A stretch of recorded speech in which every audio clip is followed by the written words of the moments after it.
Welcome to Fortress on a Hill. I'm Henry. I'm Danny. I'm Kagan. We're three leftist veterans that aim to expose the reality of the U.S. military's multiple wars abroad and to illuminate the damage military service does to Americans. American presidents throughout U.S. history have used American military and diplomatic power to force regime change of democratically elected governments around the world. Most veterans come from families vested in prior service, and American generals choose their own, ensuring diversity of thought never interferes with American warmongering. How can we stand by and do nothing while our military kills and destroys lives the world over, while telling Americans that all this death and destruction protects them from terrorists when nothing could be more false? Fortress on a Hill aims to change that.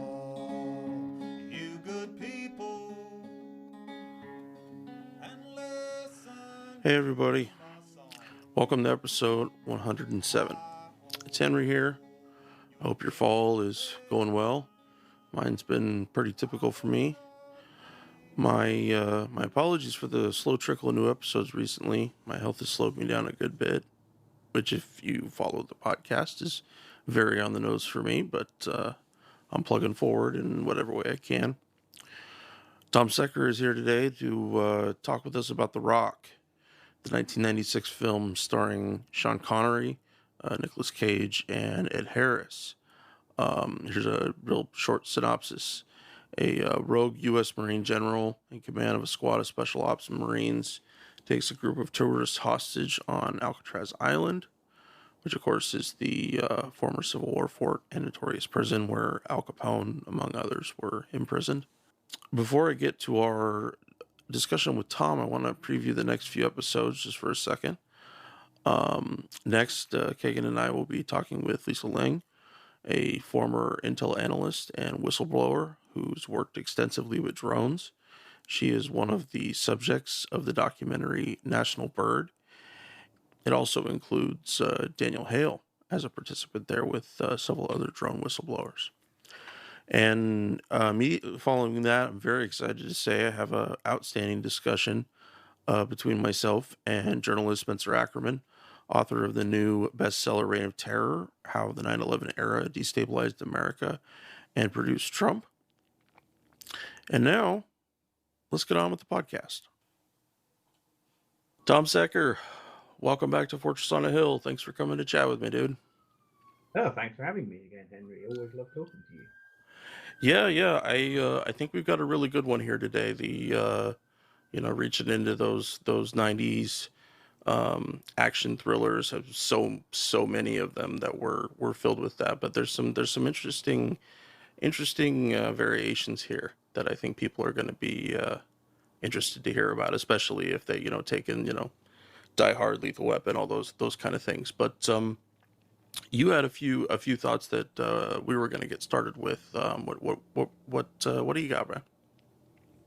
Well, when I was rewatching this film, because I haven't seen it in probably decades, to be honest, you suggested this, and I thought I remember this film quite fondly. As a silly entertainment film, it does deliver on exactly what it's trying to do. Sure. It is a fun movie. It's totally over the top. It's a completely absurd film, but it's not trying to be a grounded, totally realistic film. Most of those 90s action movies and 80s action movies aren't. So you kind of have to take it at, what is it trying to be? Is it actually achieving that? And when I was rewatching it, I was laughing like crazy, I have to say, particularly the first hour of the movie, the whole setup. Things like when they first go and get Sean Connery out of prison and he's got this long, shaggy hair, but his beard is surprisingly well trimmed. Mm-hmm. It just doesn't make any sense. Nonetheless, I thought you were right. This is an interesting movie. There's a lot buried in bits of dialogue that are kind of then rather quickly moved on from into whatever the next action sequence is. But nonetheless, there's stuff in here that's really quite interesting. And when you actually look at the background of some of these characters and the motivations that they're given, while they're not explored in depth and they don't have great character arcs and all that, you can't expect that from this sort of movie. They could have given them any number of reasons for doing the things that they did. And the reasons that they chose were quite interesting. And made me wonder. It's like a lot of these late 80s and 90s action thrillers. I'm thinking Die Hard 2 is one of these. Kind of a ridiculous mess of a film, but an interesting subtext. I mean, I don't particularly like Die Hard 2, and some of my listeners give me a hard time over that. Maybe I am misjudging the movie. Whatever. But that film, what was the other one I mentioned before we started recording? Lethal Weapon. Lethal Weapon, yeah, like Lethal Weapon makes references to the Phoenix program. Mel Gibson's character, he has a background as like a assassin, a military black ops assassin type of thing. And you kind of wonder, even then, did anyone know what the Phoenix program was? Hardly anyone now knows what the Phoenix program is, unless they've read Doug Valentine's book, which, some people have, but not that many. But it seems to me that this was partly a reaction to Iran-Contra, but also to other things that came out in the 80s about the 60s and 70s, CIA in Cuba, in Vietnam, all these sorts of things. That just like 1970s conspiracy thrillers, 3 Days of the Condor being one of my favorite films ever, were a reaction to things like the Church Committee, the widespread suspicions over the assassinations of MLK, JFK, RFK, and several other events in the 60s and early 70s that people had. Watergate, obviously, had a lot of suspicions over. That whole American conspiracy thriller genre was a cinematic reaction to that. I see these 80s and 90s thrillers as, to some extent, a cinematic reaction to Iran-Contra and other things that were coming out at the time, because there's no necessary reason to get into shadow government, black ops, that sort of world in a film like this, or in a film like Lethal Weapon or Die Hard 2, or, you can come up with any goddamn reason you like why the bad guys are doing what they're doing. So to construct a narrative like this, where essentially the guy is seeking some kind of vengeance, but also restitution for people who died on black operations that the Pentagon denies even took place, so they're certainly not acknowledging what happened to these people, there's actually quite an interesting kicking off point. It's a much more elaborate motive for a bad guy to have, for one thing, and for another, it actually situates this whole narrative, which is otherwise completely absurd, in real things that the Pentagon doesn't want people talking about. So if you can forgive the very Jerry Bruckheimer, Michael Bay nature of this movie, I mean, God damn it, the soundtrack is essentially the same soundtrack as they used for Enemy of the State. The music is almost exactly the same. I'm pretty sure it'll be the same composer. The whole thing is very, it's like every other Jerry Bruckheimer film. Another one, not in quite the same vein, but I think similar, it sort of fits into this subgenre that I'm talking about, is Crimson Tide, another Jerry Bruckheimer film. On the surface, very nationalistic, tub-thumping movie, action thriller movie, but it does have this whole mutiny on board a nuclear submarine thing, this almost loose nuke scenario. Again, something the Pentagon's very touchy about, but which did become more of a concern in the 80s and 90s. That people became more aware of, like, just how close we've come on several occasions to almost accidentally starting a nuclear war. So to have a film about that is also kind of controversial and not necessarily something you need to put in an action thriller set on a nuclear submarine. You can do any number of things on that. But, instead, some of these writers and filmmakers were actually taking somewhat subversive creative choices here. Even, as I say, Jerry Bruckheimer, of all people. Well, I think this is an important moment for me to make a little confession, which is I loved The Rock so much as a kid. I actually bought the soundtrack with the music, so that there would be times I would be in my brain watching Nicolas Cage ram a Ferrari into parking meters, but I'm just listening to the music. I really digged it, and I don't remember exactly why, but I just didn't just rewatch the movie instead of listening to the music. But anyways, tells you a little bit about 90s era Henry. Um, No, it's all right. I had some pretty terrible culture choices in the 1990s. Thinking back, some of the music I owned, I'm not even going to admit to it now. So that's how shameful it is. but I agree with you on both The Rock and just a handful of other films that I think truly did something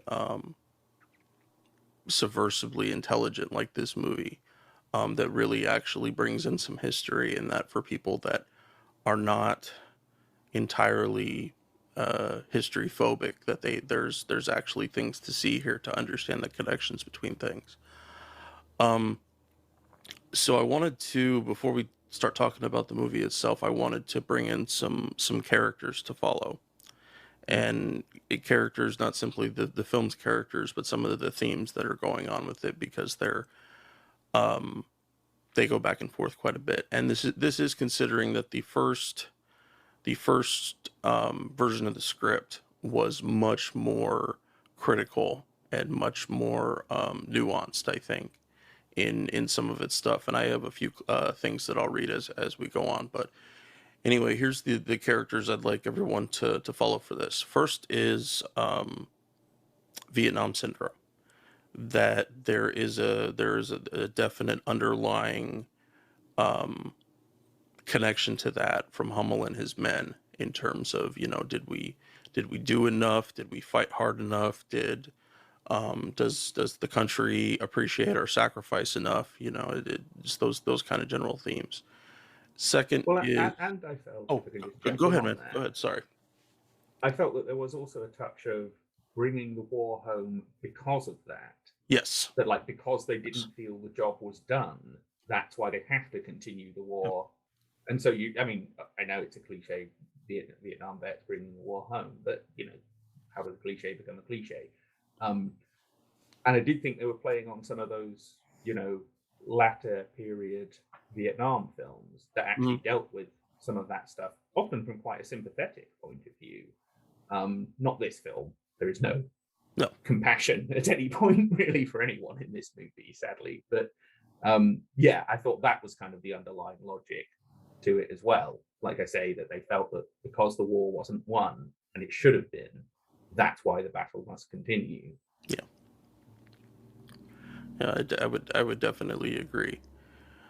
So next, we have a couple of weapons tactics from the Vietnam War itself. There's some discussion in this movie about napalm. There's the secondary initiative, as they refer to it, trying to jerry-rig something called thermite plasma into some bombs that they can blanket the island. However, the original script has, instead of the thermite plasma that they invented, they actually have white phosphorus, which white phosphorus as a weapon, sometimes referred to as just WP or Willie Peter in the military, is a horrifying and terribly used weapon, especially in the Vietnam War, but also in other wars as well. Next, we have just our collective of special ops teams and three-letter agencies. First and certainly foremost for the story is Marine Force Recon, which has a very big history in Vietnam. You have the SEALs, which they weren't created, I don't think, when Vietnam began, but the frogmen teams that they had there were eventually what became the Navy SEALs. And then you have the FBI, which I just realized this morning is that after the SEALs actually make it to the island, the FBI's role is basically done, other than communicating back and forth with people. They really, they certainly have a lot in the background going on, but in terms of what the overall status of the story is, moving forward. So it just becomes a military story in effect from that point on. Yeah.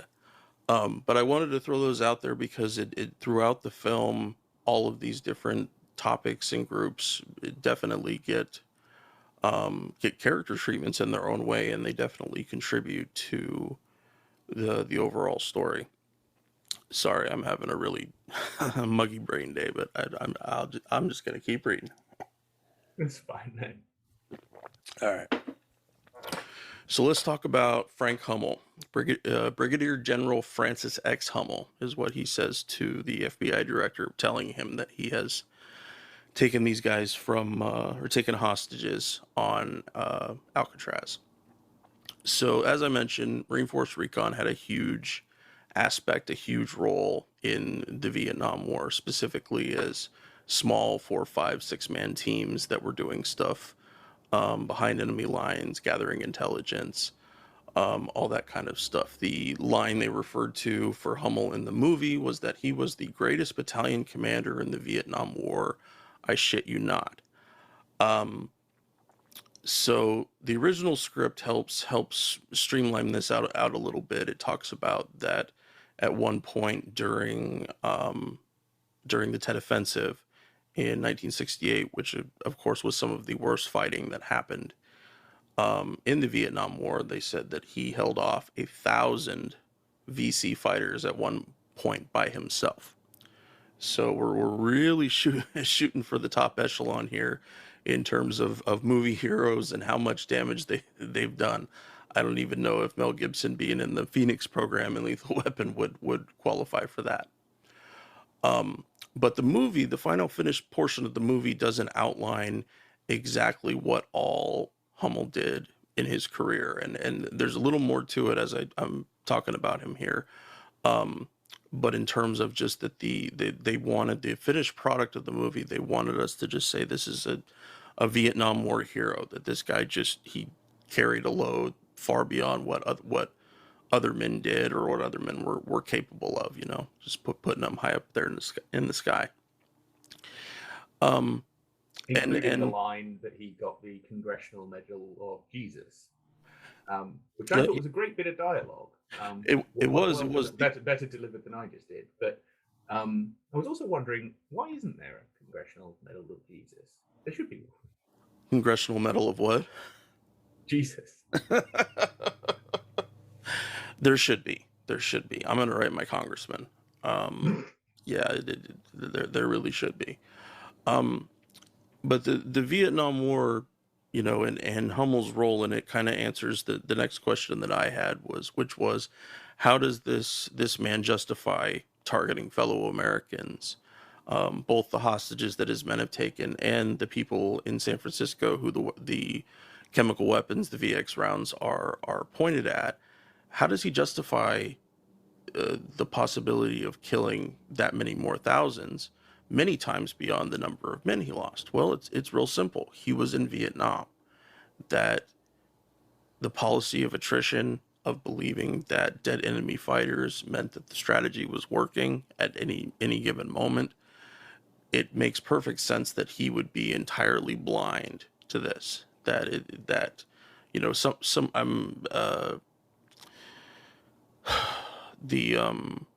first Battle of Fallujah that happened during the Iraq War, when 4 contractors were murdered, and that the military and the coalition there responded very, very harshly against the enemy. That's up for opinion if people think it was a good call, bad call. Just in terms of the loss that we're willing to expect or accept, in terms of our trying to make the mission move forward, trying to win the next objective, trying to convince the public that this is an acceptable thing. How did you interpret that, Tom, that his inability to see what he was really what he was really doing, and his motivations? You see, on the one hand, I was thinking, why always San Francisco? Is it because, Hollywood is secretly ultra right wing and hates gay people or something? Doesn't like the fact that San Francisco is full of hippies. Because there is a kind of undercurrent of fascism to this movie. that is quite at odds with an awful lot of what else is going on thematically. That's one of the things that makes it quite an interesting watch, is that I'm not quite sure what the hell they were trying to say here. Because it seems they were trying to say something. And maybe that is clearer in the original script before it, I assume, got simplified and somewhat watered down. But yeah, with that character, it is that, I mean, at one point, I think Sean Connery's character calls them a bunch of sociopathic Marines. And certainly most of the Marines in this squad that takes Alcatraz Island behave quite sociopathically and do just follow orders and don't seem to care. They're almost like a, arch stereotype of, the military character. I mean, Hummels is a bit different because obviously he's more fleshed out and it's a better actor and all of that kind of thing. So with him, it is. It's this kind of, it's a means to an end that I felt there was also a touch of he is like genuinely crazy or has been driven somewhat crazy by all of this horrible shit that he's done for the government. But also that it kind of makes sense. If you're looking at the world from his perspective, where you've spent your life basically doing whatever it takes in order to try and accomplish your objective, you've lived in that world of pure cynicism, pure means to an end, rather than actually worrying about whether that end is even worthwhile or accomplishable, or any of those questions. You're just an operative, an on-the-ground guy. Of course this would make sense to you.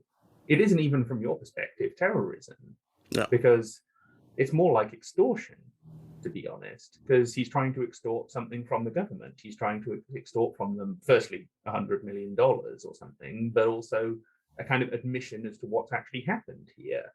And yeah, I mean, he's a really weird character because he does live in that, very cynical means to an end world. But at the same time, there is this notion of trying to, like cosmic justice that he's seeking here, maybe, or at least some kind of admission and some kind of truth and justice and reconciliation and, being able to move on. And okay, this is a utterly crazy way to try to accomplish that. But like I say, from his perspective, it sort of makes sense because he is this strange combination of, it's like someone who's been pushed so far by the grim, cynical realities of living in that world that he's almost become idealistic because it's the only way out of it. But he's reaching for something greater, but because he's still living, ultimately, he is the man that he is, he has lived the life he has, these are the means that are at his disposal. He's not the sort of person who's going to bring a lawsuit or go to the media or any of that kind of thing. He's the sort of guy who's going to steal a bunch of VX gas from an incredibly poorly guarded naval weapons station. Right. I mean, seriously, that thing's got a chain link fence. And then hijack Alcatraz Island. I mean, what do you even call it? They take over, they invade Alcatraz Island, and point a bunch of rockets at San Francisco. I mean, again, Sean Connery at one point tells him that, he's crazy, he's a fucking idiot. Do they bother to tell you who I am, why I'm doing this, or are they just using you like they do everybody else? All I know is you were big in Vietnam. I saw the highlights on television. And you wouldn't have any fucking idea what it means to lead some of the finest men on God's earth into battle and then see their memory betrayed by their own fucking government. I don't quite see how you cherish the memory of the dead by killing another million. And this is not combat. It's an act of lunacy, General Sir. Personally, I think you're a fucking idiot.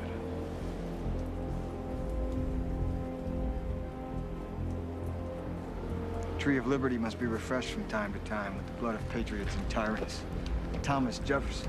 Patriotism is the virtue of the vicious, according to Oscar Wilde.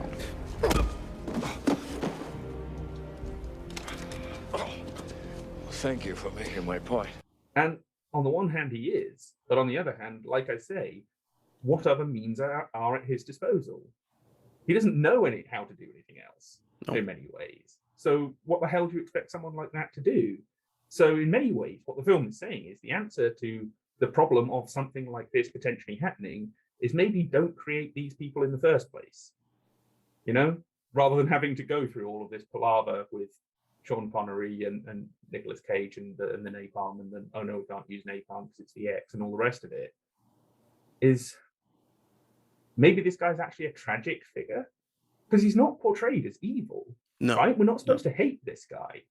Some of the Marines are pretty evil, but they're one-dimensional. They don't really matter. I actually end up feeling quite sorry for him. In fact, I kind of feel sorry for him throughout the whole thing. At no point did I really fear and hate him. He's not a movie villain in that sense. And I'm certain that's not what they were trying to do, because if it was, it's Bruckheimer and Michael Bay. They're not subtle. So yeah, that's where I'm coming from with that. Well, here's one point where the original script would have made this much better. That in the speech that he gives to the Marines prior to them taking their positions and him calling the FBI director and saying, hey, we've got Alcatraz and all the people that were there, yada, yada. That he tells his Marines that upon the completion of their mission, he is going to surrender. He is going to stay there and accept responsibility for what happened. And let me get to the actual. They're talking about this country has places where wrongs are redressed. Captain Darrow, they're called courts of law. In the military, they're called courts martial. This country has places where lessons are learned. They are called schools. The only accurate term for what we are doing here is treason, plain and simple, an insurrection against the government to which we have sworn allegiance. Everyone in this room must understand that. The question is, what kind of traitor are we? Coward or lion? Benedict Arnold or Thomas Jefferson? I have posed that question to myself, have answered it, and my conscience is clear. Within 32 hours, you will leave this country and not return. Can all of you live with that? And of course they scream at him, yes, sir. And he says, well, I cannot. So regardless of what happens on this island in the hours ahead, I will stay. And one of the captains says, but General, you'll be prosecuted. And the general says, yes, Captain. And I plan on conducting my own defense. It will make the O.J. Simpson trial look like an episode of Perry Mason. Take your right. Take your post. It is pretty good. That is pretty good. They shouldn't have cut that. They should have put that somewhere else. Take your post, gentlemen. Semper Fi. And so you're left with this portrait of a leader who understands, as much as I think a human being can understand, what's going to happen, and that his choice to do it is one that he's willing to stomach. That he's not willing to subject any more of his men to not knowing what the deal is, to not knowing what they will get in return for their time, for fighting with their comrades and such. And also, you had mentioned about going to the media, that in the final film, in the opening montage, when he's going to the cemetery to visit his wife's grave, he talks about there's a committee, there's a armed forces committee that he was testifying to in it.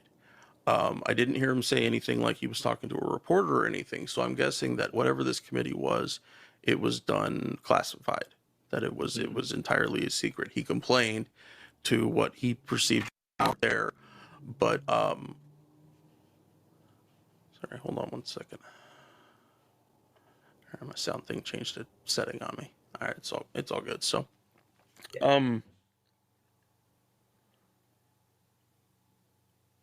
so he it seems that he truly feels that every avenue that he has to deal with the men that were left behind has been exhausted, and why he is able to come to Alcatraz to do what he does.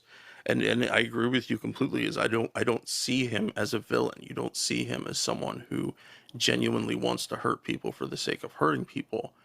And you also see that too throughout the finished film, when following the ambush between the SEALs and the Marines in the shower room. Remember, he grabs that guy's camera and looks into it, and let's see, what did he say? I didn't even have to rewatch this movie, Tom. I've seen it that many times. He was like, "You've made a terrible mistake, and more of our brothers have died in vain. Damn you for forcing me into this position." He does. He has a conscience, and he understands what he's in control of. He understands the damage that it can do. He is not at all naive about the effects of a VX gas rocket. There's not, he knows that it does, but we don't hold it against him because we understand what he's trying to do on the other side of that.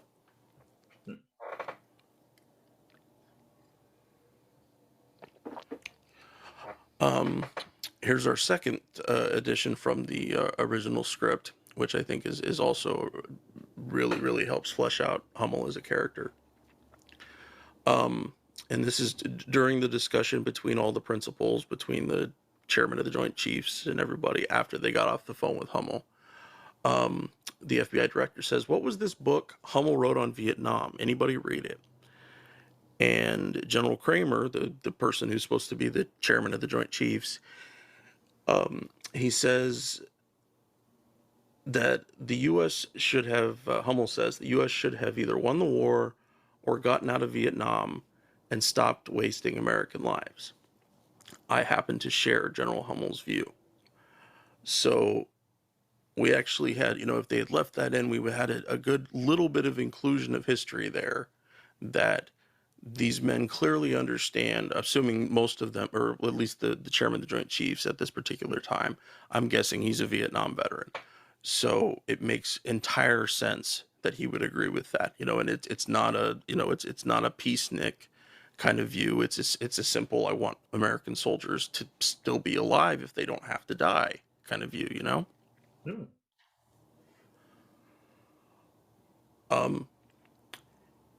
It then goes on to talk about that, let's see, there was, they removed a line that talked about covert illegal operations in Chile and El Salvador. So there was an inclusion there when Hummel was talking about the 83 Force Reconnaissance Marines that have died under his different commands. That line was kept out, which would have been a great little nod to Iran Contra and into the drug wars, the dirty wars of the 80s, and at least they would have acknowledged it. They would acknowledge that these things, even if we think of them horrible today, they did happen, and this man was a part of that. And presumably the reference to Chile is Allende? Operation Condor? Yeah, the overthrow of Allende. Yeah, that's one can only assume so. Yeah, that's the timeline I think fits that. That's probably what they're talking about. Whereas in the final version, the simplification is essentially lots of stuff about Vietnam. Yes. A brief mention of Grenada, I think it was. Yeah. And then Desert Storm. And that's it. That is the streamlined U.S. military history timeline that they want us to buy for this movie. And the script here says that they were much more historically literate than somebody like Michael Bay. So the next inclusion, Hummel. This is on the second phone call that they make to leaders later on, and them telling them they're having problems with the account transfer and what other bullshit they came up with. And Hummel says, "I want to tell you guys about a fella named Dave Ridgway." Dave Ridgway was a 22-year-old Marine tortured to death by a communist death squad in the El Salvadorian jungle. His mother and young wife were told by the Pentagon that he went AWOL. Let's talk about the respect he got. So it doesn't take away, it's a communist death squad. So we're still, that the Americans are still fighting, on the right side there. But directly drives a direct line between active duty military members and what was happening in Central America around that time. And that it was so bad that they had to tell his family that he went AWOL. Now, I wondered, it was like, maybe, is there a chance this guy was real, that this actually happened? So I Googled different variations of the name Ridgway, and I didn't find a Dave Ridgway, but I did find a Ronald Ridgway. Ronald Ridgway was a guy who barely survived an ambush in Vietnam in 1968 or 69, I think. And he was believed dead at that fight. He was actually captured by the VC, and he was held until the end of the war in 73. His mother and his family was told that he was dead. And I mean, the military believed it at that point. They weren't lying to lie. They didn't know. So when all the prisoners were released and they found out and they had names of lists and stuff, and there he was, and he made it home. But he was believed to have been dead that whole time. And of course, his family believed that he went freaking AWOL, which of course, during a war like that would have been a huge black mark on him as an American, just in general. Do you think that's where they got that story from? I think it's pretty close. I think it may also be connected with there was a CIA pilot who went down. It wasn't in El Salvador. I'm pretty sure it was in Nicaragua. Who was captured and held for quite a while, and there was a fairly big thing about this. This was in 84, 85. He was, I'm fairly certain, shipping weapons to the Contras. So I think they may have transplanted little bits of both of those stories together, and changed a bit of the name, changed the country, so it's not too obvious what they're talking about. I'm just saying, because this was the story that, for those of people who've read my book or heard me bang on about the cinema of Iran-Contra, this was part of the story in that Marlon Brando film that never got made because Oliver North intervened and basically killed the movie. That was going to be part of the story about that, was this downed pilot. And whether or not he'd been tortured by the Sandinistas, people can look that story up themselves and judge for themselves, I guess. But that was obviously part of the narrative that they put out there because it was all about demonizing the Sandinista government. So I think, it's probably a bit of a splice of both of those things, maybe. Yeah, it sounds like they did take a little from here, a little from there, and put that together. But I love that there was actually a name attached to it. I mean, even though the person is not real, to actually bring that home, that this is a real person that actually went through something. The last thing I'll say about Hummel, just as a character, is that, and you alluded to this a little bit earlier, is that he does really seem to be holding off some of his men's own worst instincts almost the entire film. Not quite every, maybe the first third, when not really a whole lot's happening on the island once everybody is hostage, but he, towards the end, those two asshole captains keep bugging him about, are we going to launch the missile? Are we going to launch the missile? And it just, and other little places and stuff, and that they actually did, they did turn that down a little bit in the final product. Those guys weren't as nasty. I didn't make any specific notes about something they had added, but it's something that you could see reading it, the length of it. So the next thing that we need to talk about is we need to talk about napalm, thermite plasma, and white phosphorus. So the principals meeting after they speak to Hummel, they're discussing about what they can do to bomb the island to ensure that the gas is that the VX is completely destroyed. They say that napalm's not strong enough. They propose thermite plasma, which, although military does have weapons that have thermite, I don't think there's anything that's actually called thermite plasma. But in the original script, instead of being napalm and thermite plasma, it was napalm and white phosphorus. Now, in real life, napalm is more than enough to destroy VX. It's hot enough. It does the job. So But in the original script, they said napalm wasn't hot enough, so we have to use white phosphorus. Both napalm and white phosphorus have deep, deep connections to American foreign policy, especially, say, from Kennedy on. The original original napalm was used in the Korean War and in World War II. And the formulation that they ended up using, the one that the Dow Chemical is very famous for making and for the protests that happened there against it, they came up with something called Napalm B, which was a little more stable. Between 63 and 73, the U.S. dropped 388,000 tons of napalm on North Vietnamese targets.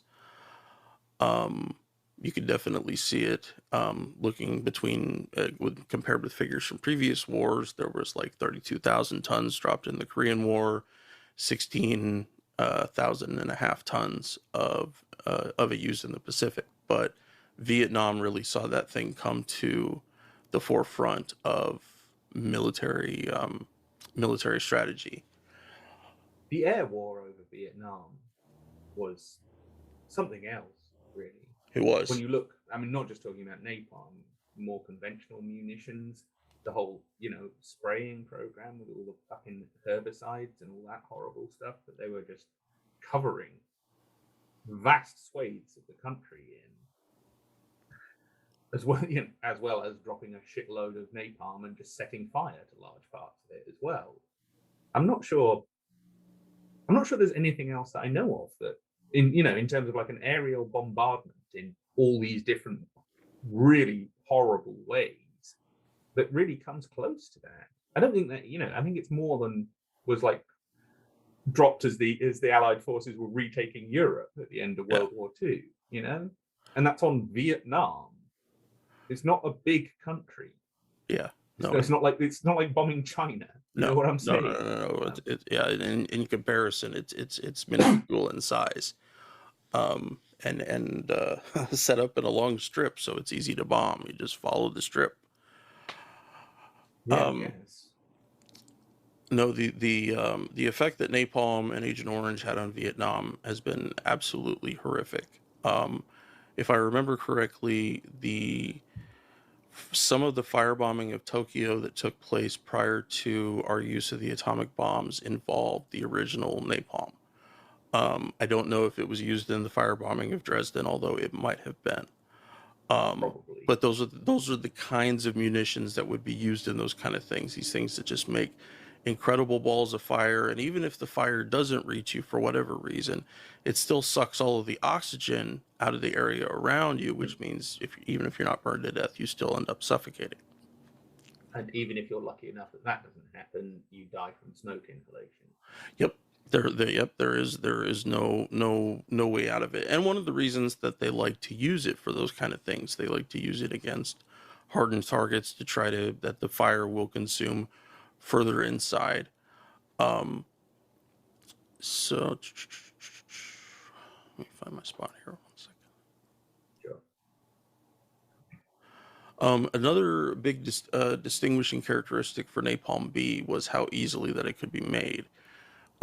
They said simple bathtub chemistry was used to mix a concoction of gasoline, benzene, and polystyrene. And that was when Dow ended up starting and making it. So, it's for something so simple. It's just so horrifying that a little bit of liquid fire, a sort of gelid gasoline, it just clings to human skin and melts it right off. Witnesses described eyelids so burned they could not be shut. And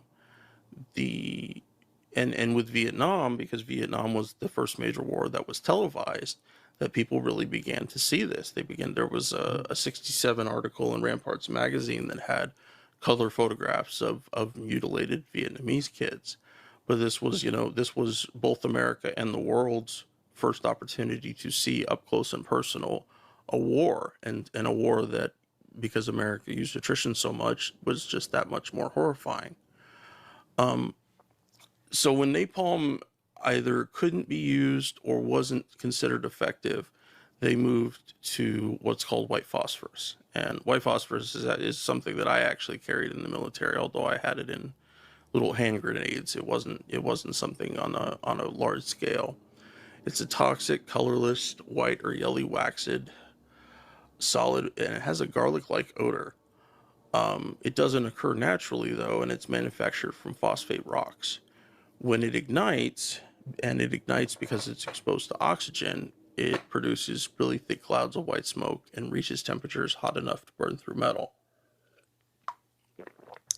That's one of the things we use it for with the grenades I mentioned earlier. Is I would you could use it to burn through a radio. So if you had to destroy an engine block of yours, if there was a disabled vehicle or something you didn't want the enemy to get, it would go right through.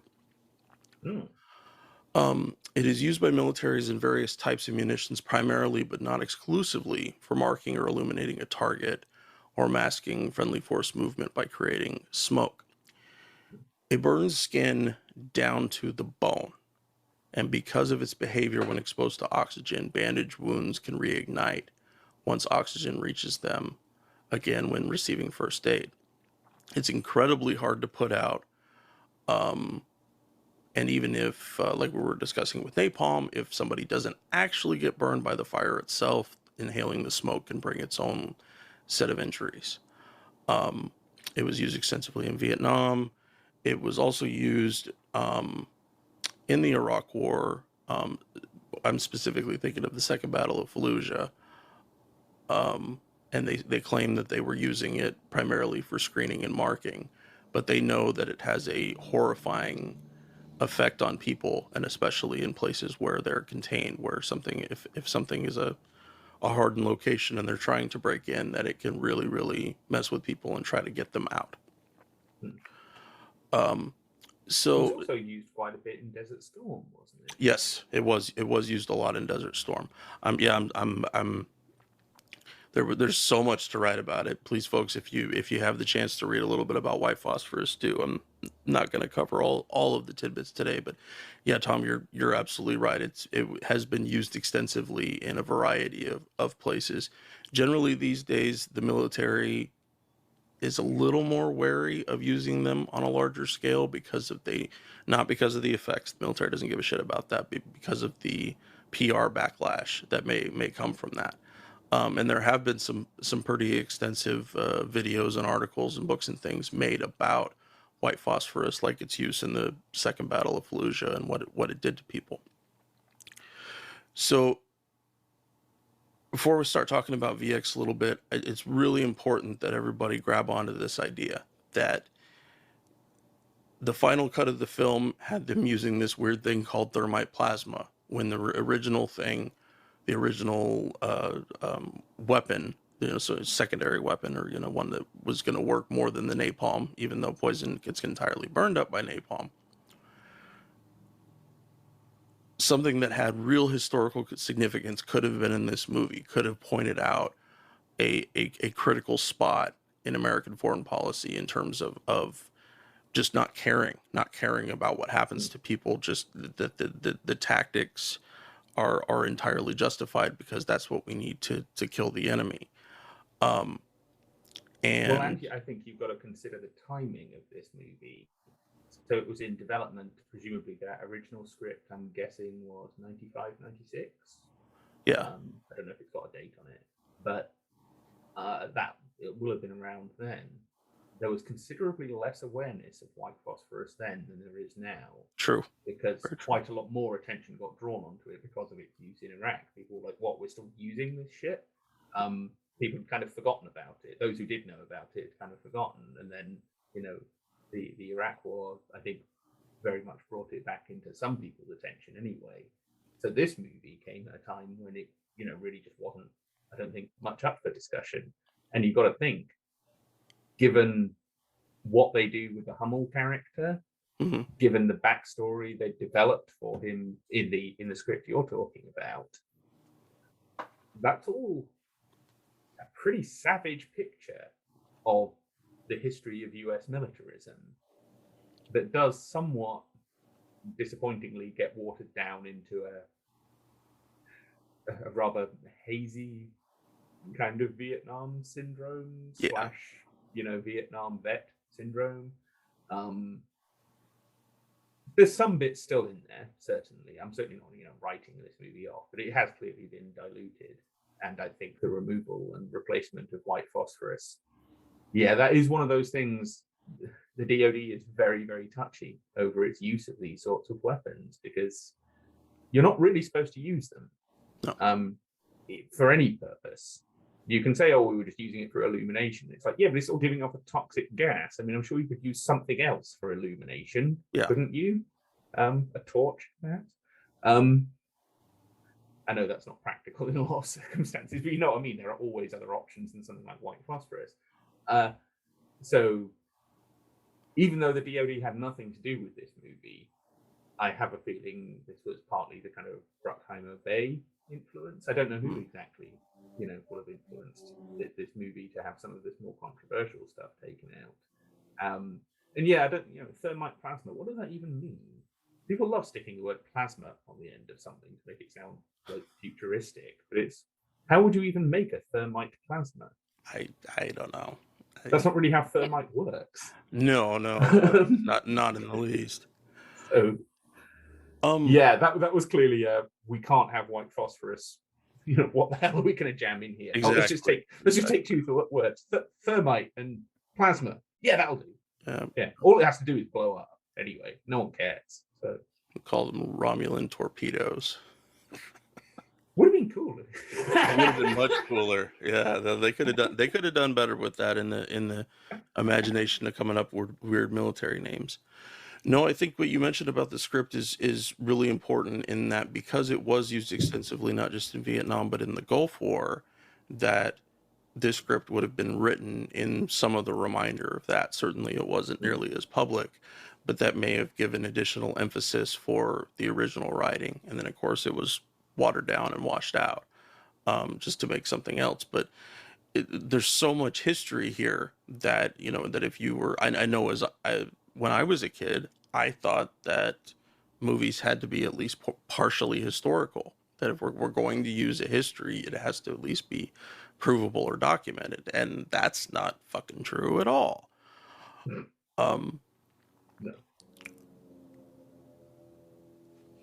What was the other thing? Yeah, never mind.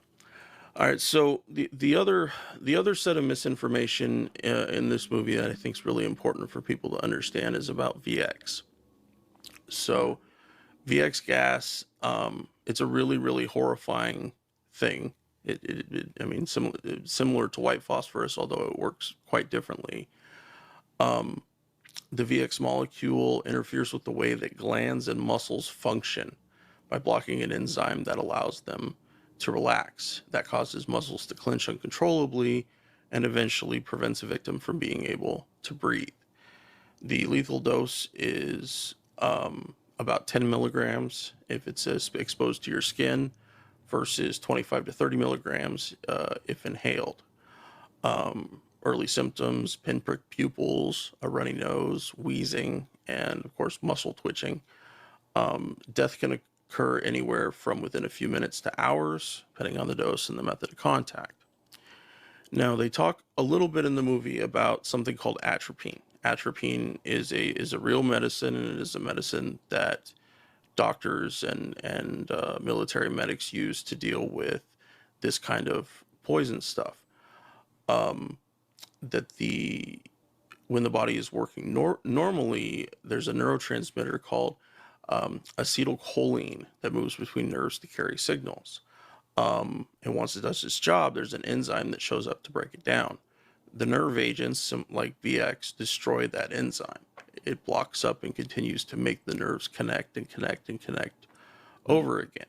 Atropine blocks the receptor for acetylcholine. So if there's a huge buildup between the nerves, the connections can't happen. But it can, if given the right amount of time after exposure, people can survive. It's not unlivable. But it really depends on how long it's been since they've been exposed up until they actually... How much they were exposed to. Right. Yeah. The injectors that they use, you notice at the end of the movie with Nicolas Cage showing the giant needle shooting out of that thing. That's not how those are supposed to work. The injector actually gets put up where it's supposed to get injected, usually like on the thigh. And then the needle springs out of it. It's supposed to be right up next to it. So the fact that he did that and showed everybody watching what the needle is means that it wouldn't work for him. He wouldn't be able to actually get it injected. Also, the whole heart thing, he missed his heart. It was closer to stomach area where he actually shoved that into himself. Yeah, he might have nicked a bit of liver on the way in. Possibly. All kinds of fun stuff down there. I think I took that for what it was, which is an obvious homage. Oh yeah. No, it was. But I mean, of course, we could not have appreciated this giant sharp needle without seeing the giant sharp needle. So I in terms of movie magic, I can understand that and kind of let that one go. But it's just funny in the way that they dealt with it.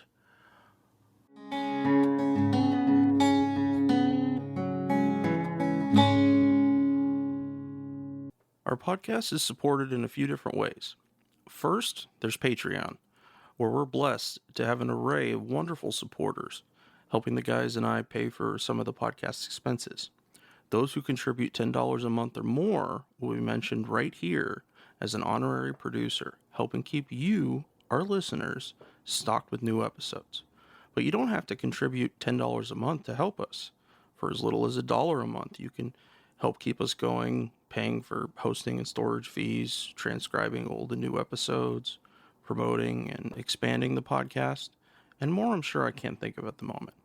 So let's bring out our honorary producers, and they are Will Arens, Fahim Shirazi, James O'Barr, Adam Bellows, Eric Phillips, Paul Appel, Julie Dupree, Thomas Benson, Janet Hansen, Tristan Oliver, Daniel Fleming, Michael Karen, Zach H., Ren Jacob, Howard Reynolds, Why I Am Anti-War Podcast, Scott Spaulding, Kenneth Cordasco, Korgoth, and the Status Quo Podcast. Your contributions are wonderfully helpful to us. Thank you so much. However, if Patreon isn't your style, you can contribute directly to us through PayPal at paypal.me/Fortress on a Hill. Or please check out our awesome store on Spreadshirt.com for some great Fortress merch. The link is in the show notes. And now, let's get back to the podcast.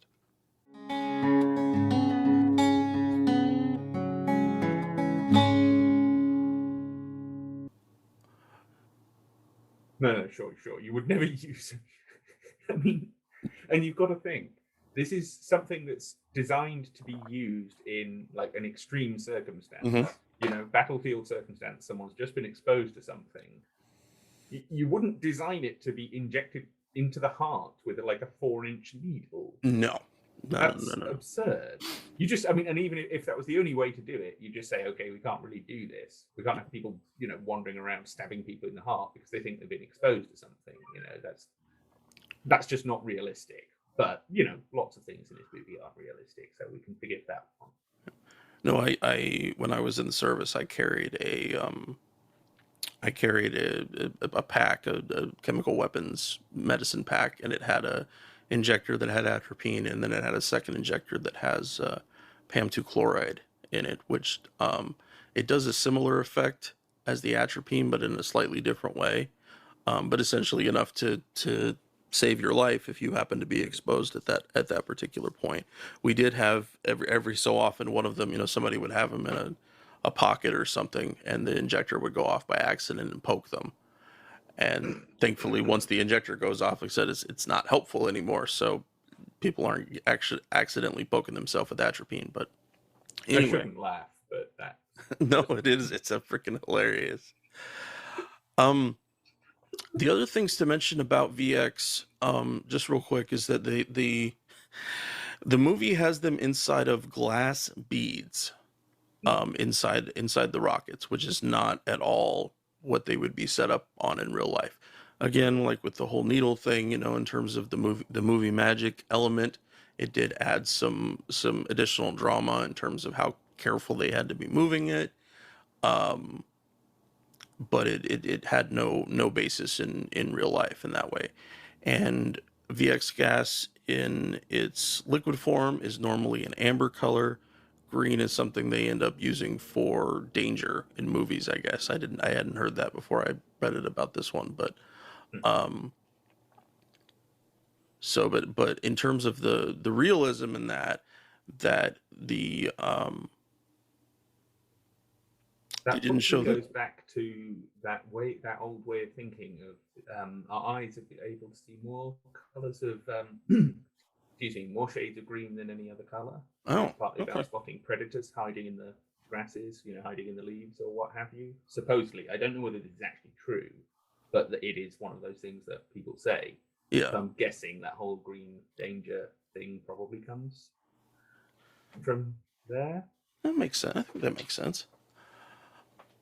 I mean, I did read an interview actually with the screenwriter who said, yeah, they totally invented this whole, pearl glass bead thing because VX originally is actually, you're actually having two separate chambers. It's two different compounds that when mixed together produce the gas. So that's actually kind of boring. And he said, not very, it's not like what do you do with that visually on screen? Yeah.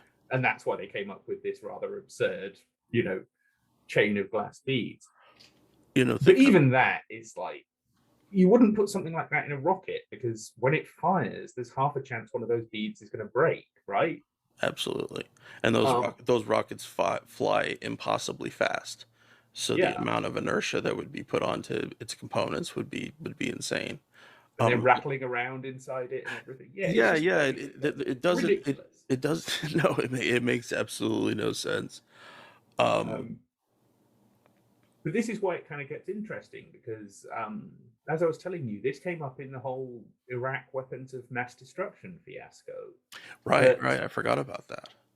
MI6 effectively published a report saying that Saddam had VX gas as part of his, chemical weapons, poisonous weapons program, and that they were being stored in these, sort of chains of glass beads.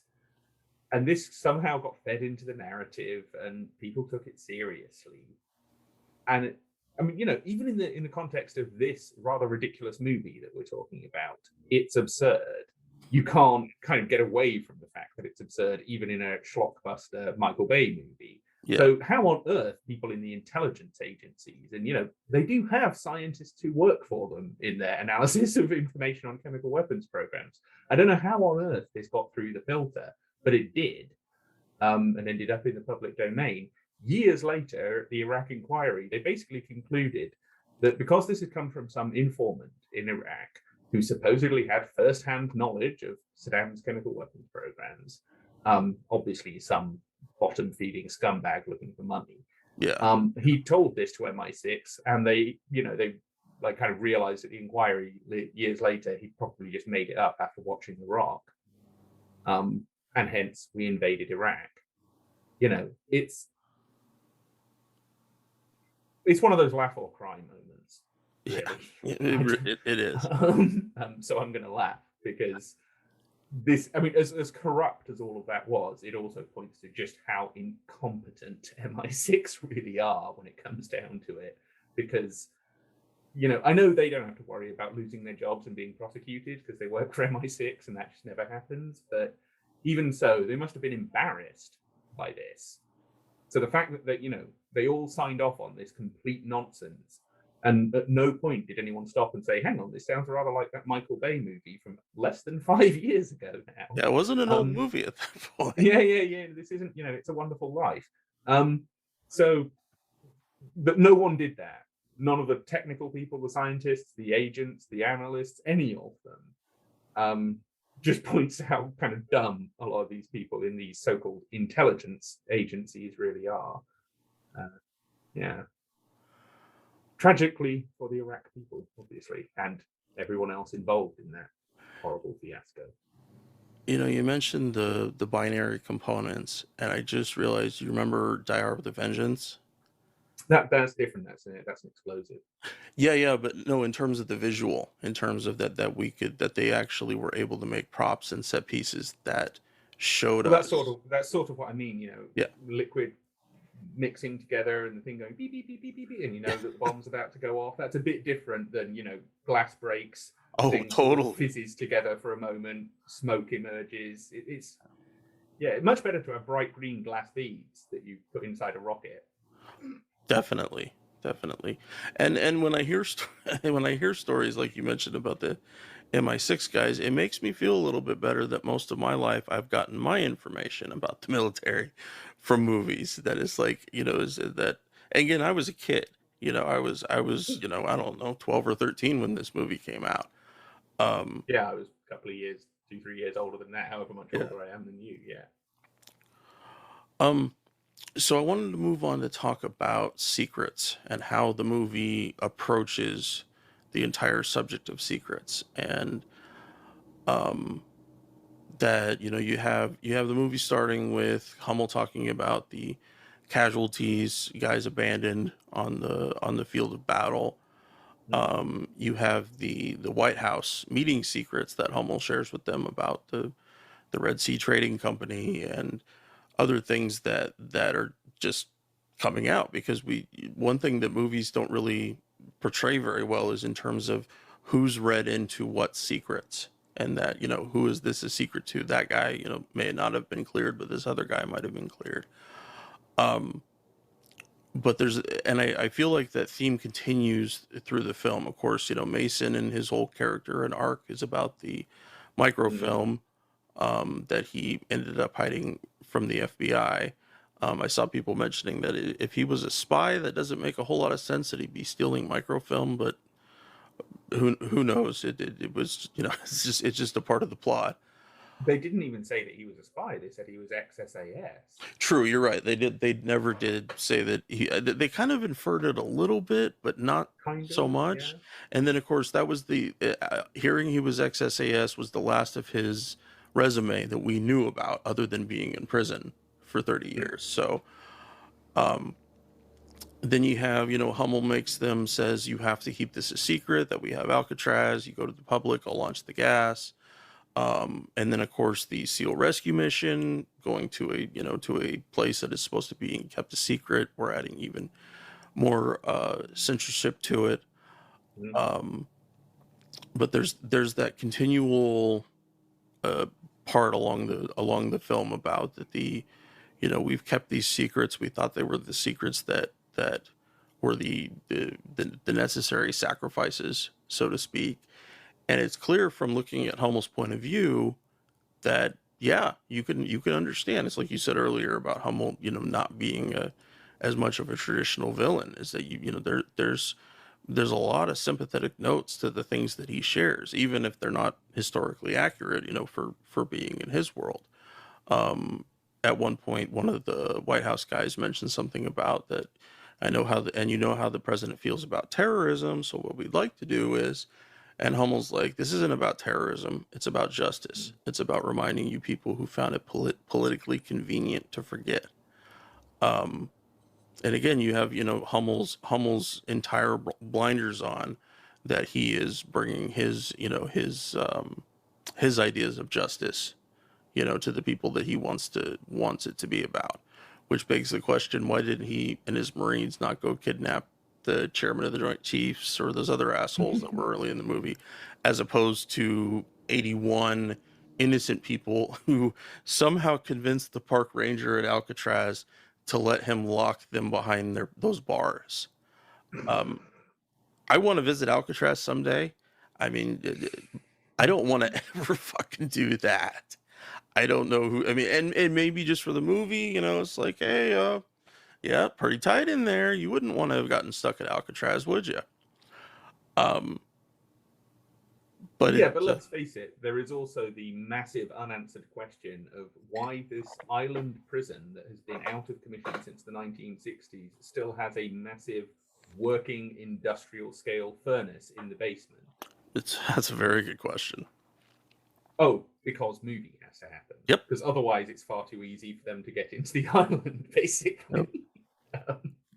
So, okay, fine, whatever. They do these sorts of things in movies, and I sit there wondering about them and then kind of give up.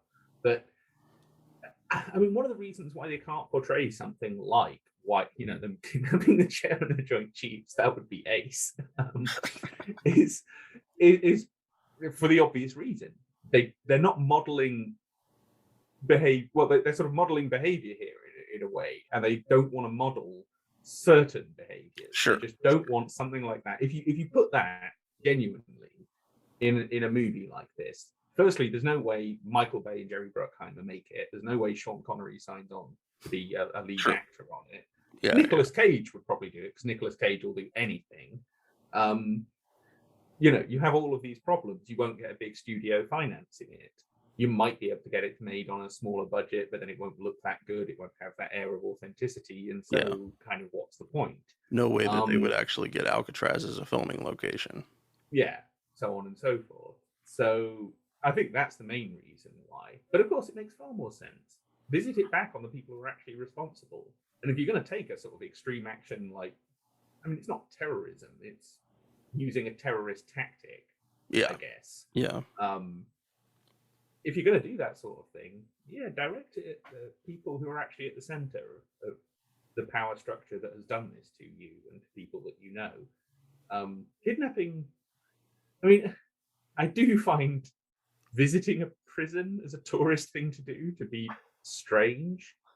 I kind of get the voyeuristic angle, but it leaves a little bit of a, uncomfortable feeling in me. I don't think those people deserve to be kidnapped and held for ransom and, used as human shields. As strange as I find that, I think that's a bone too far, maybe. So, yeah, like you say, kidnap the chairman of the Joint Chiefs. Mm-hmm. Someday we'll see that in something, hopefully. Remind me when we're offline. I have a story idea I want to run by you that doesn't exactly follow that idea, but it's close. You'll like it. You'll like it. Okay. There's 2 deaths that they included in the final product of the movie that I did not notice in the original script, and those deaths were of the Marine who died from VX in the weapons depot as they were taking it, and the SEAL that was guarding Mason and Goodspeed under the shower room, and then went upstairs as he heard his comrades dying and died and fought alongside them. They weren't included in the original script, so it was originally kind of a question mark as to why they added those in. And so I was like, are these our necessary sacrifices in terms of mission success or mission failure? That there has to be somebody on that side who ends up dead, and that the Marines, they managed to protect the rest of them in terms of accomplishing their mission. And of course, that seemed much more like an ordinary military mission, not terrorists doing terrorist tactic type things when we originally saw that. I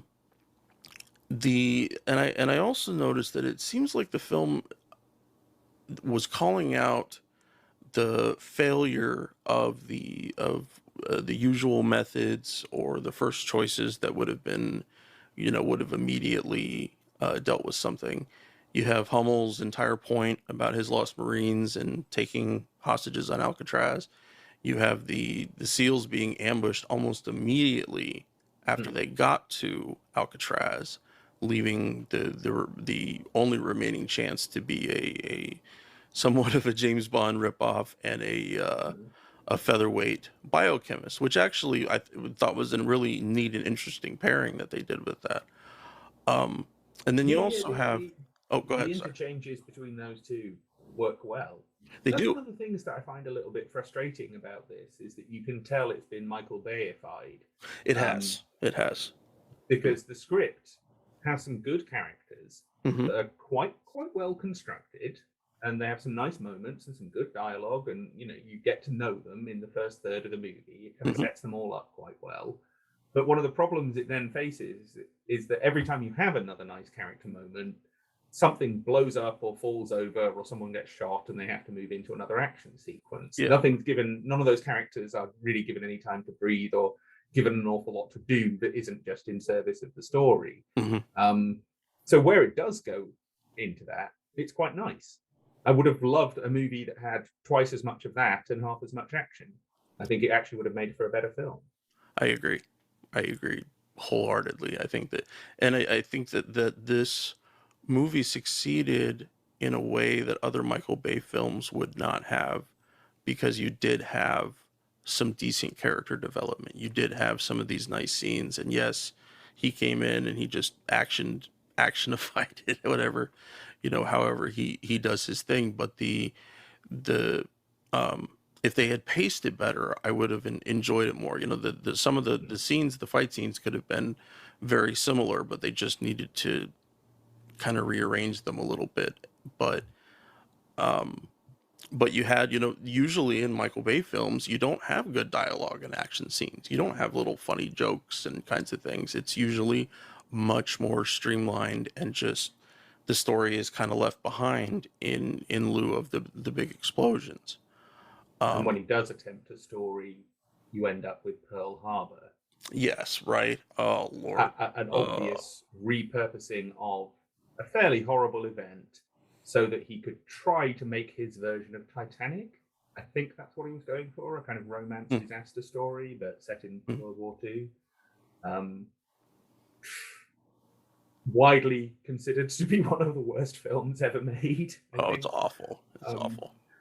And I remember that online Navy conference where they were talking about all of these sorts of things and the entertainment liaison offices and everything. One of the funniest things that came out of that online conference, watching it, was that the guy at the Marine Corps office who was there when Michael Bay and Jerry Bruckheimer came in with Pearl Harbor said, there's never been a film about the Doolittle raid. There are films specifically about the Doolittle raid. Oh, man. I think he's ruined the world enough. I think we just need to lock him in a room with a giant stack of history books and don't come out until you've read them all and can recite them or something. Yeah. That he wouldn't read them. Let's face it. No, he would. Can he read? I don't know. If it's not on cue cards, maybe not. I don't know. It's really very much a question mark. Getting back to Sean Connery's character, because I do think he probably has the best character in the movie. Oh, absolutely.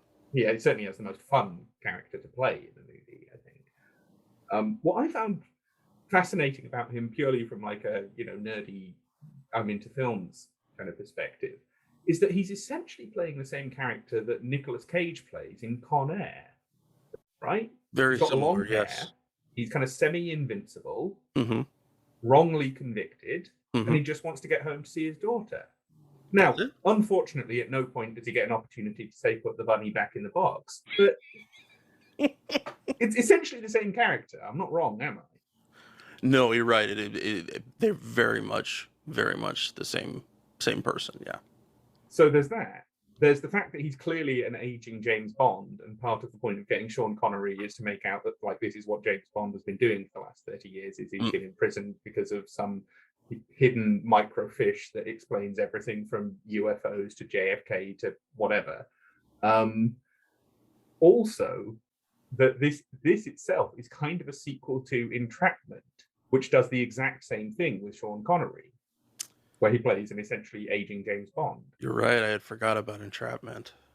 That's partly because the only good thing about Entrapment is Catherine Zeta-Jones in yoga pants. That is a really good part of Entrapment, I must say.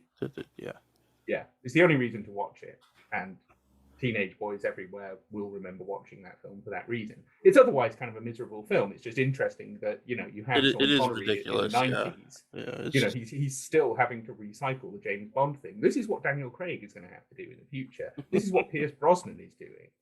Pierce Brosnan spent the last 20 years fucking playing aging spies. Because it's no one will cast him to do anything else. Nope. seriously, being James Bond ruins your career. I mean, makes your career, but it also ruins it. I hadn't noticed that about Pierce Brosnan, but you're absolutely right now that I think about it. There was another interesting. He plays a similar sort of character in this movie called The Misfits that came out earlier this year. I haven't seen it, but if anyone's interested, there was a recent Al Jazeera extended investigative report into the making of that film and how it was essentially taken over by a rich Emirati who rewrote the movie to be a kind of demonization of Qatar, because this was at the point that UAE and Qatar were in some big geopolitical squabble. Then, when that got resolved and they lifted the blockade on Qatar, the film got re-edited to try and take out the Qatar bits, but they kind of made a mess of it. So there are still places where you see Qatari logos and locations that, you know, they've taken out in some scenes but forgotten to do in others. And it's this really fascinating story of like a propaganda project gone horribly wrong. A listener recently sent me this Al Jazeera report, and it's absolutely fascinating to watch. But yeah, once again, it's Pierce Brosnan playing an aging James Bond because, like I say, no one wants him to do anything else. Well, as far as for Connery's portion of it, I would say that the development of his character in this one would probably make it one of the best non-James Bond roles that he had after that time. I mean, there's lots of other great movies that he made after that time, but in terms of actually grabbing a hold of a James Bond-esque character, and where would he be at this moment? What would that, kind of what that would really look like? What are the great Sean Connery movies? What? After that? I'm just wondering. He did Hunt for Red October. He's very good in that. Yeah. His cameo in Robin Hood, Prince of Thieves. Oh, that was awesome. That's one of my favorite movies. Yeah, no, that was a good one. I'm blanking on my Sean Connery movies right now, but Yeah, we'll have to go on Wikipedia and actually look them up because neither of us are remembering what the hell else is. I can remember a couple of other films that he's done that were really good, but they're not coming to me. Why aren't the titles coming to me?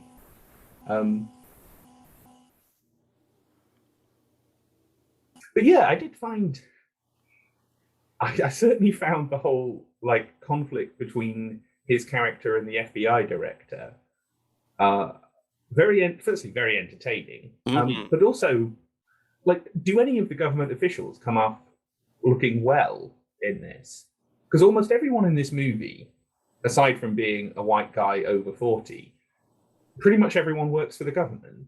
There are very few characters who aren't in some way either current or former government employees.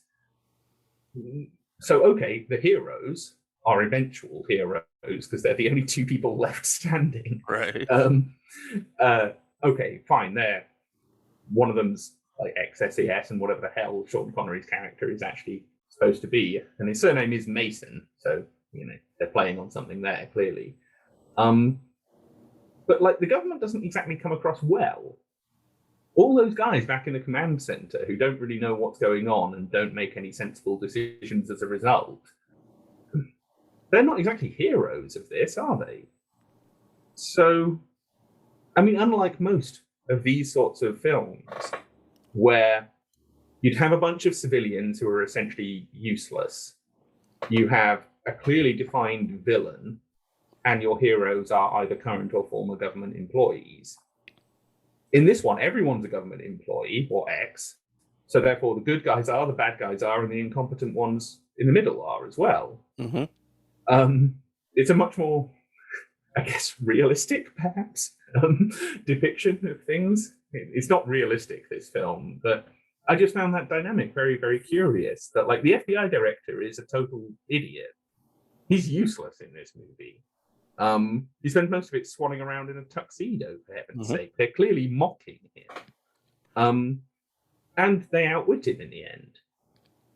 I like the very end of the movie where Nicolas Cage and his new bride go and actually find the microfilm with all of these, documents on that Sean Connery supposedly hid away 30 years earlier. Is that what we're led to believe? Yeah. Is that what happened there? Why he thought hiding them inside the leg of it's like a bench in a church or a little chapel or something, isn't it? Yeah. That's not the most like permanent place. No, but it is a pretty inventive place to hide something. Although, of Oh, course, it's very spy. yeah, It's very cool. I just mean from a practical point of view, it doesn't make much sense. But then you don't get that nice scene when he's running out of the chapel and they have to jump in the car and all of that. Right, So I can see, again, it's one of those things where they just chose something kind of ludicrously unrealistic because it works in terms of the magic of the cinema. Yeah. Oh, just one final thing on the VX gas before we go back to your, I don't know what we're calling it, your research and analysis of all this.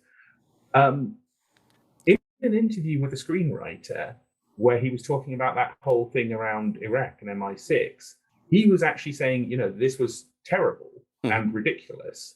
And I think he even expressed, like a small amount of regret that this silly thing that they came up with just for the sake of, we need movie to happen, so VX gas has to work in this way. Yeah. And saying how terrible it was that we invaded Iraq. And so again, I think the people, like the original people and the original thrust of this movie was coming from a pretty good place. I think that guy's a decent guy. I haven't seen that relatively recent CIA one he did with, I think, Ryan Reynolds, but I think I'm going to have to now, because I just mean having read a few interviews with him today as I was trying to nail down a bit more about this film. I'm just very impressed by him, so I'm very curious to see what his other films look like.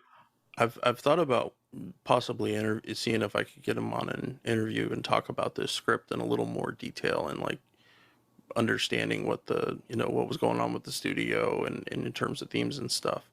I will say, just real quick while I'm thinking about it, you mentioned about the buffoonishness of the FBI director. In the original script, one of the final spots of the movie is that the president is on the phone with Goodspeed, congratulating him for saving the day, and then the director gets on the phone and the president promptly fires him. and I'm like, that's pretty cool. I loved it. I thought it was amazing, but it was like, immediately you're like, that's the thing they wanted to get rid of the most.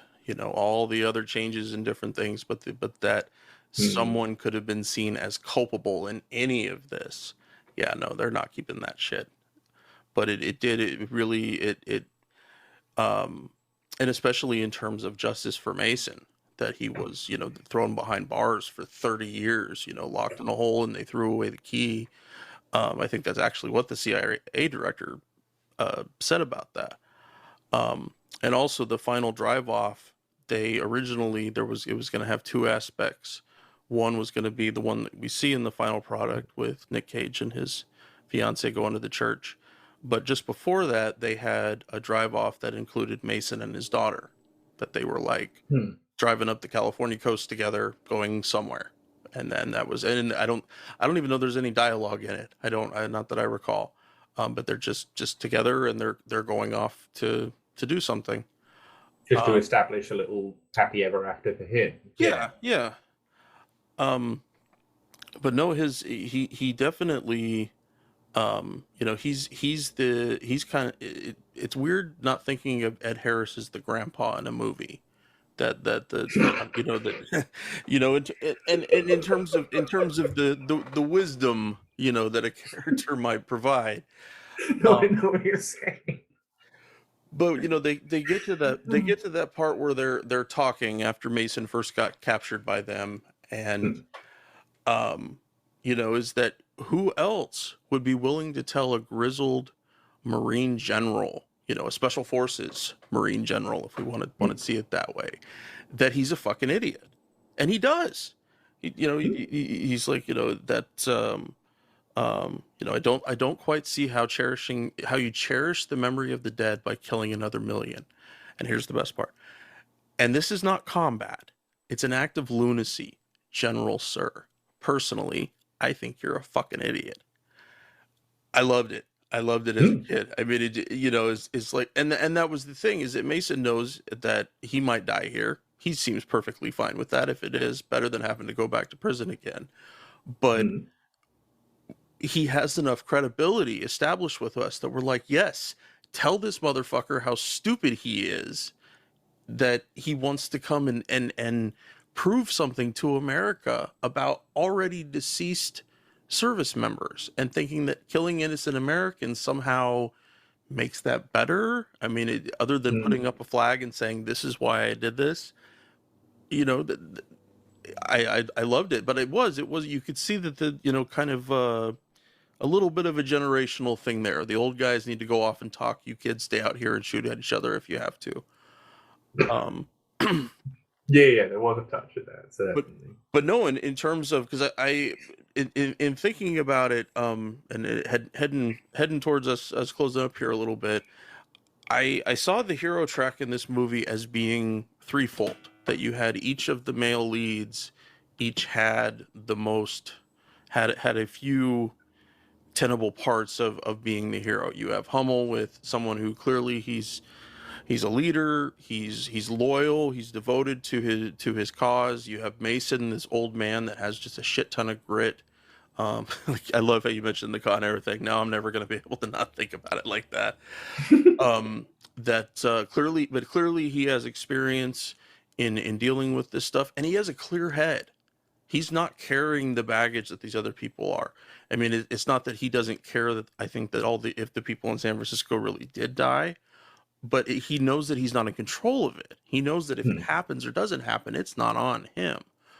And then you have Goodspeed, who is certainly in terms of raw intelligence, but there's definitely a bit of an innocence track with him. And there's also that something to prove. And so you put all those kind of together, and especially when Mason and Goodspeed, become the better parts of a non-elderly British spy, that they do really well together. That they understand each other. Mason, he has to continually goat Goodspeed to let him understand, you're going to have to get dirty here. You're not getting out of this unless you're willing to get dirty in the way that I am. And he does, and then he lives. I mean, that's how movie bullshit works anyways. Yeah, the nerd comes in and has to be taught about the real world. He does. Sure. Yeah, has to be re-educated. It's like every time they reboot Jack Ryan. But also, I think with Goodspeed, there are a number of times, and okay, this is every movie you've ever seen, where someone tells him, gives him an order and tells him that's an order, and then he defies it.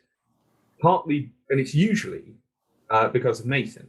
It's usually because he trusts that Mason actually is a virtuous man and knows what he's doing. And therefore, if he's up to something, if he's got a plan here, then whatever these idiots back in the command bunker are saying is kind of irrelevant, because they're not here and they don't know what's going on. So it's not just that he kind of has that respect for Mason. It's also he has the intelligence, despite supposedly being this, nerd who works in an office. Even though the opening scene of the film doesn't really set the opening sequence with him, doesn't set it up properly, because it shows him nearly dying while doing bomb disposal. If they were going to have that, nerd to hardened real world operative trajectory, they kind of needed to set it up a bit better. But anyway, yeah.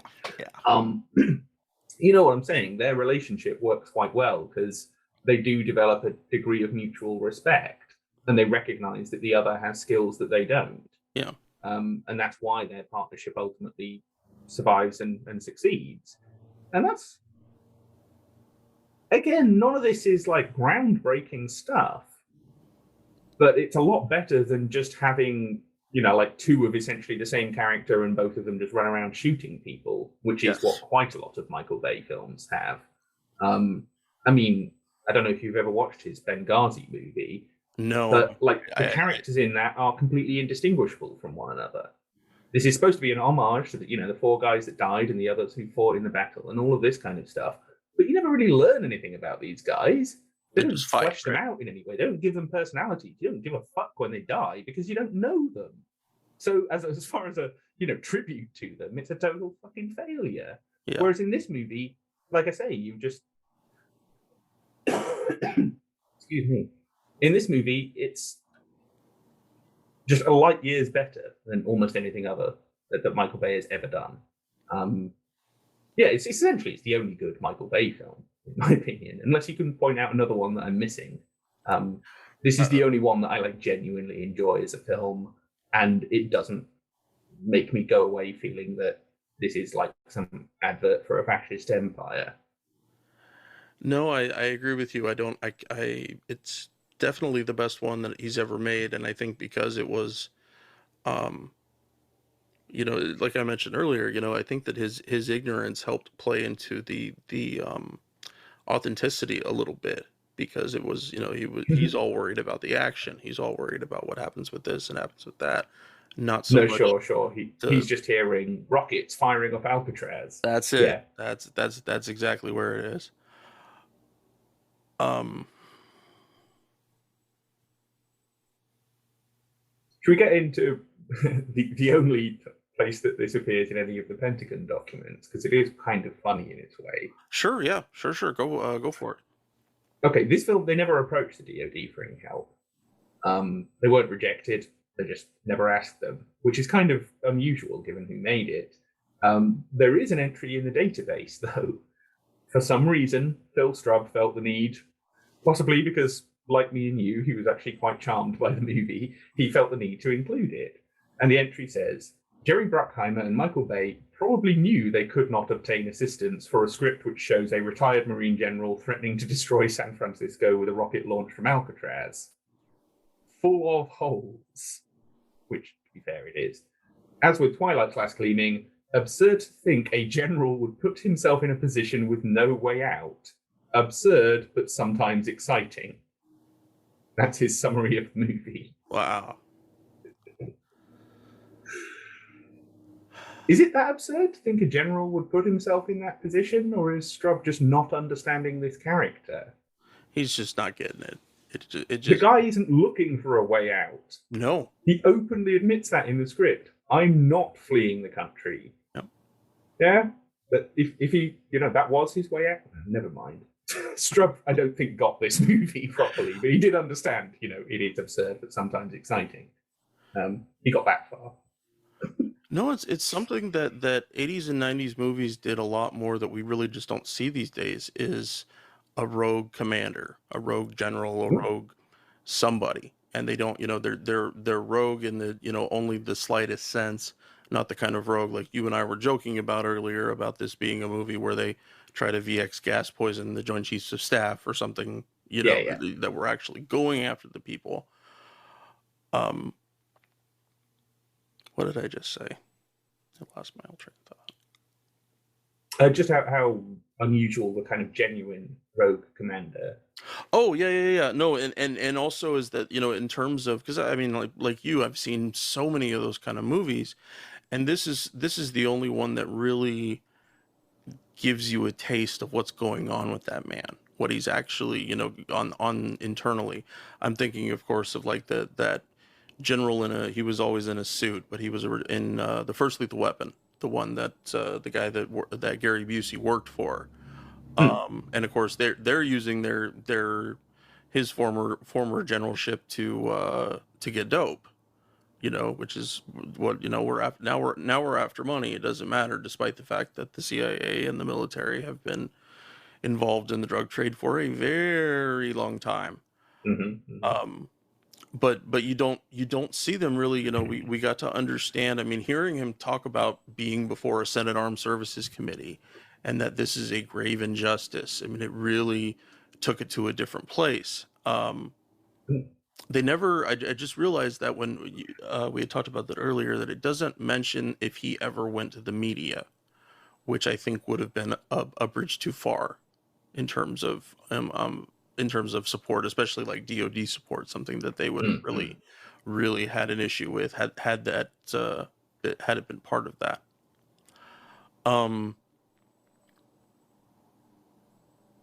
Well, again, this is part of the dilution of the movie, is that it does well with Hummel. It could have done better. Mm-hmm. They could have built him up a bit more. They could have established, maybe throw in a couple of flashbacks or things. I'm not talking about, stuff in combat. I mean more like what led him to this point? What else had he tried? Yeah. Because clearly he didn't go from leaving the military to taking over Alcatraz Island.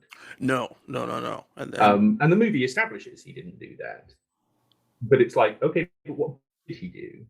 We needed to see a little bit more of that to understand, he not that he got desperate. He never really comes across as desperate. No. A little, insane, perhaps, but not in a sort of wild, out of control sort of a way.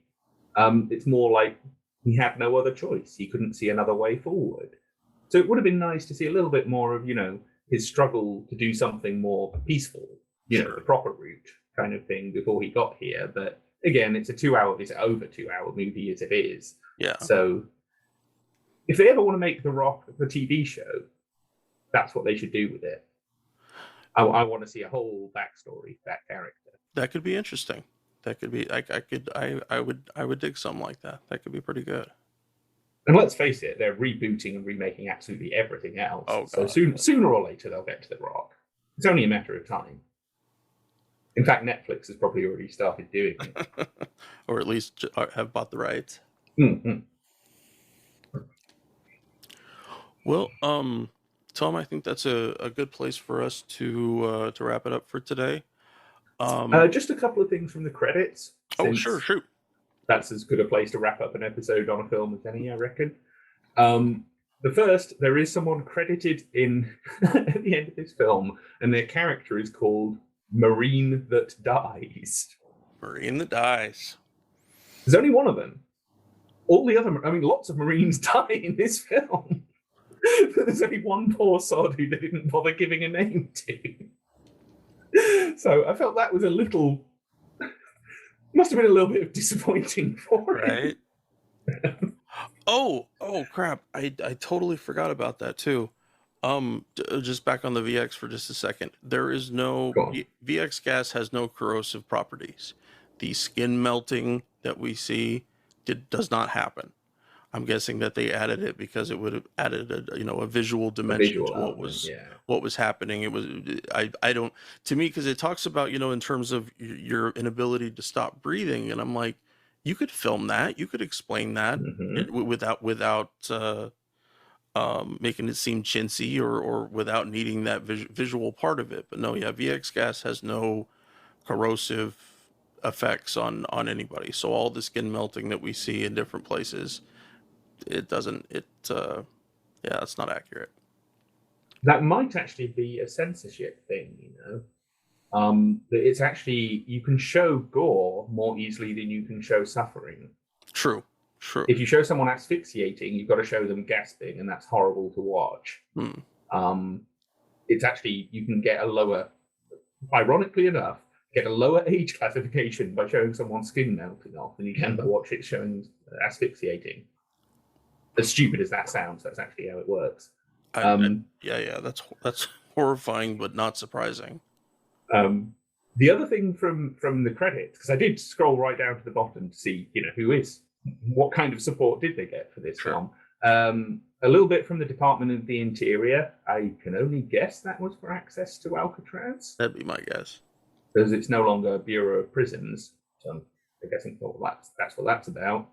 San Francisco Film Commission, San Francisco Port Commission, just local San Francisco stuff, and the local PD, police department. But that was it. No federal agencies, perhaps unsurprisingly, given how they're depicted, worked on this movie. Oh, except Department of Interior, but who the hell are they? Which only goes to prove, yet again, you're better off making a film without the government if you can, especially like DOD, FBI, any of those lot. I know this film was somewhat diluted from the script, but there's still some subversive and controversial stuff in there, and there's still more there than just a schlocky action movie. So I think it's a pretty good example of that. And I'm sure everyone has seen this movie. I mean, come on, everyone's seen The Rock. I don't think I've ever spoken, certainly everyone male, anyway. Yeah. It's probably one thing we should mention. There are only 2 women in this film, and they solely serve the purpose of providing emotional backstory for males. But, this is the 1990s in Hollywood. They did a lot of this stuff. Saying that, they're still doing it. Peter Berg did the exact same thing on the what's that oil rig movie, Deepwater Horizon. Yeah, so they're kind of still, it hasn't moved on that far, or at least Michael Bay and Peter Berg haven't moved on. Let's wrap it up. Yeah. So, listeners, I hope that if you guys have the time to read more, both about The Rock, but also about some of the topics that we talked about today, especially about, the use of napalm and white phosphorus. Some of them may seem a little niche and something only an anti-war fellow like myself might point out, but they fit into the building blocks of how the U.S. military fights and the excuses it makes to utilize horrific weapons, just like VX, napalm, and white phosphorus. Tom, thank you as always for coming to chat me up about this. Will you remind the good folks where they can find your work? Yeah, I mean, thanks for having me. And if people want to read or hear my voice more, or watch any of my videos or any of the other stuff that I do, check into spyculture.com. Pretty much everything I do is on there. And you have a new book coming out. I'm not sure exactly how soon, but I know it's sometime soon, I believe. December the 3rd. December 3rd. Apparently the publication date. It is available for pre-order. There are links and stuff on spyculture.com if people do want to pre-order it, or wait until December. But yeah, I'm sure we'll be talking about that at some point in the run-up to Christmas, I guess. Yeah. I'm looking forward to it, dude. It sounds like an awesome read. Oh, me too. All right, folks. Thanks for joining us today, and we'll talk to you again real soon. Take care. Whose history is told? When we watch a movie, we have to understand that the filmmakers get to decide how any mention or expression of the historical significance of a character, a line, a prop, and so on gets demonstrated to the audience. And people sponge it up. They want to believe that these characters are a honest, if difficult, representation of historical fact. But this is the kind of skepticism we should all be having when absorbing cultural products about history. While others are lost, thinking that they get a real telling of the story, but instead find themselves seeing a rewritten or rebranded history, like listening to a Ken Burns documentary, or reading about the 1619 Project, or watching Hamilton. There's a topic that I wanted to mention about The Rock that I failed to discuss with Tom, and that involves the idea of human shields. American foreign policy, especially from the Civil War onward, has had policies that declare civilians on the battlefield to be human shields for one side or the other at times, even if they're simply civilians that are adjacent to forces in combat. This was especially important during the Vietnam War, when U.S. forces declared civilians near VC to be using the people as human shields, and the United States needed a way to justify the deaths of those people when civilians happened to be nearby their chosen enemy targets. It's an underhanded way to characterize and devalue civilian lives, along with the insurgent forces who hide among the very people they're fighting for. I'm not defending the deliberate use of human shields by any combatant forces, but how it's characterized and used by U.S. and also very much so Israeli forces is well worth your time to study and understand. There's a new book out called Human Shields, A History of People in the Line of Fire. It's by Dr. Nev Gordon and Nicola Peragini. It's a really amazing book. I would recommend it to everyone. It includes discussions of how the U.S. declared 100,000 Iraqi citizens to be human shields during the campaign against ISIS to retake Mosul, along with how Israel uses this concept to justify civilian deaths in their campaigns against Palestinians. I hope this was a really illuminating episode for you. While I enjoyed dissecting a film from my childhood that had elements to which I found truth as a kid, I'm far more excited by finding the real truth within places where we expect to find little, if any, like a Michael Bay film. I hope fall is treating you all well, And I hope you're looking forward to the next 2 episodes that I previewed at the beginning of the episode. So please tune in again soon. It's Henry here at Fortress on a Hill. Stay skeptical, folks. We'll see you next time.